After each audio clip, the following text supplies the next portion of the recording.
The one commodity that is most valuable on this earth is time. Time to love, time to live. From the moment the human body is born, it begins dying. I can live with no responsibility whatsoever. The price I pay is that nothing matters. Or I can reverse it and everything matters. But I have to take the responsibility that's associated with that. And so if your life isn't everything it could be, you could ask yourself, well, what would happen if you just stopped wasting the opportunities that are in front of you? What is death? Is it the end? Or is it the beginning? And what is life? What is this thing we call life? What makes life so unique and so beautiful? It is beautiful because whatever you have that you may be facing, what you may be dealing with, life is still good. You are living and achieving your dreams. Find time to better yourself, read, explore, research, live life, do things you've never thought of doing before. That's what it's all about. It might not be fun, it might not be easy, but it is profitable. It does give you results. Think about all of the great people that we admire in our society and the things that they must have had to go through in order to make it look effortless. And one day you're gonna be great, but you think you got time. You think you got time. AET 3 years from now, 5 years from now. I'm telling you, you deserve to be great now. And not only do you deserve to be great, there's some people in your life.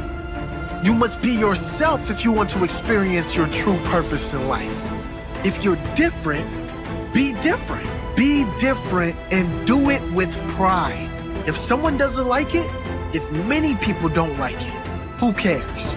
Your life would feel better and richer if you had a goal, you chased that goal, you accomplished some things, and you would get this boost of confidence, you'd get this boost of self-esteem, like whatever it is that you're going to do. Learn from what you've just done, move forward. Learn from what you've just done, move forward. Repeat, repeat, repeat, all the way forward until one day you're going to get to the end of that tunnel and you're going to see the light. You need to take massive action. And if that doesn't work, try something else. If that doesn't work, try something else.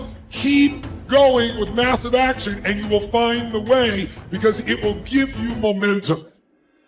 The time is now. The time is now to express and for people to believe in themselves. The time is now for it to be okay to be great. Listen to me, if you work for it, if you're willing to put in that sweat, that blood, and those tears, baby, I'm telling you, you can have what you want, be what you want, do what you want. Are you hearing me? And start now. Start believing, start dreaming, and create the life and the person that you really want to see. I think it's good to remember that if we just go along with the crowd, we won't wind up with much more than the wish that we could do it all over again, and as far as we know, you can't. If we want to amount to anything as individuals, we need individual goals, individual thinking, individual actions, and we must never conform to the big group. We must love them, we must help them, we must serve them, because our whole success will depend on our ability to do these things. But never lose our own individuality and our identity by permitting ourselves to become submerged in what has historically proved itself to be little more than a suffocating sea of indirection and purposelessness. If we want to emulate someone, fine, but let's be choosy in whose steps we follow. It's the only life we've got. And remember to think. Imagination is everything, and we can become what we can imagine. If you find yourself getting depressed and down at the mouth, as we all get once in a while, you might want to remember this quotation by Dean Briggs. He said, "Do your work.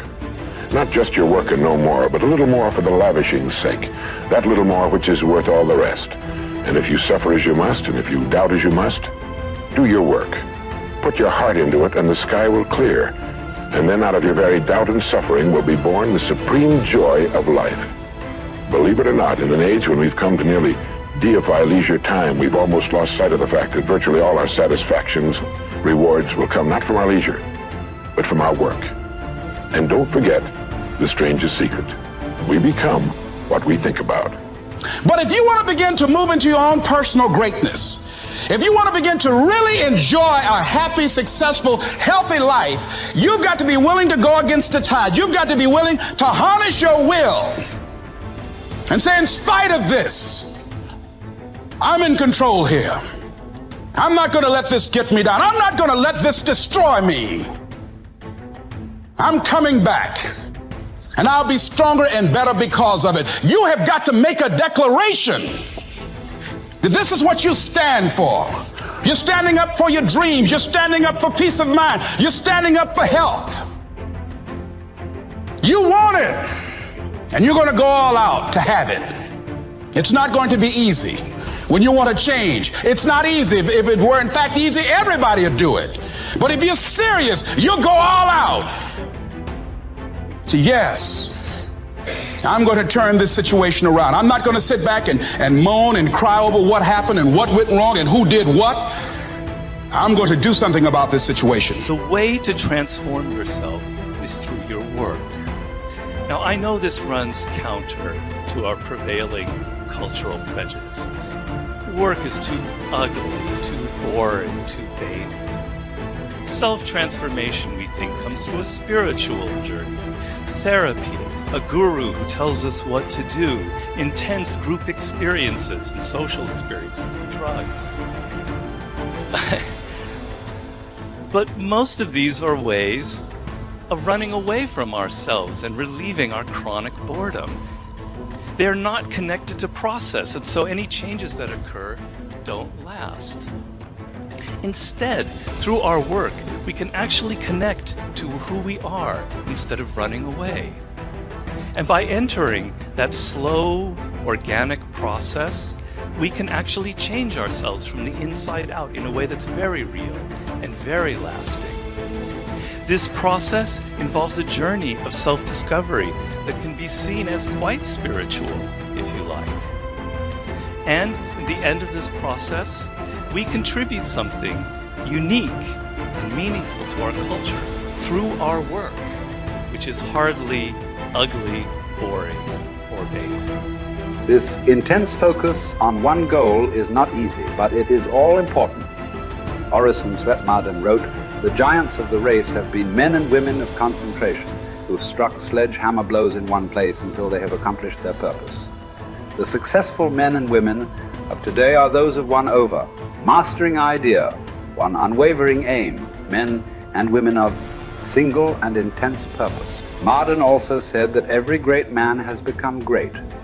Every successful man has succeeded in proportion as he has confined his powers to one particular channel. Single-minded concentration in the direction of your dreams will intensify your desires and increase your emotional drive toward your goal. This intensity of concentration will activate the law of attraction and begin to attract people and opportunities into your life to help you to achieve your goal. The more you think about your goal, the more it will come to dominate and direct your life. The more you think about it, the more rapidly you will move toward it, and it will move toward you.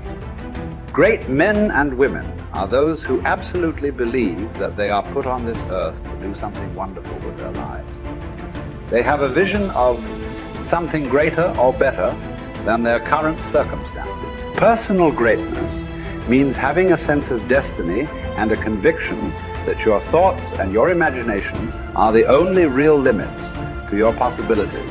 William James said, compared to what we ought to be, we are only half awake. We are making use of only a small part of our physical and mental resources. Stating the thing broadly, the human individual thus lives far within his limits. He possesses powers of various sorts which he habitually fails to use. The founder of Success magazine, Orison Swett Marden, once said, "There are powers inside of you, which if you could discover and use, would make of you everything you ever dreamed or imagined you could become." In a 5-year study of leaders reported on in his book, Leaders, Warren Bennis discovered that each of them consciously avoided the comfort zone by continuously setting higher goals. They never allowed themselves to become complacent. They lived their lives fully extended, always striving to be and do more. To develop unshakable self-confidence, you need to see yourself and think of yourself as a leader, and to do what leaders do. You need to stretch yourself toward the outermost boundaries of your potential. You need to set goals that draw out of you the very best that is in you. You need to work toward objectives that cause you to feel a sense of mastery and peak performance.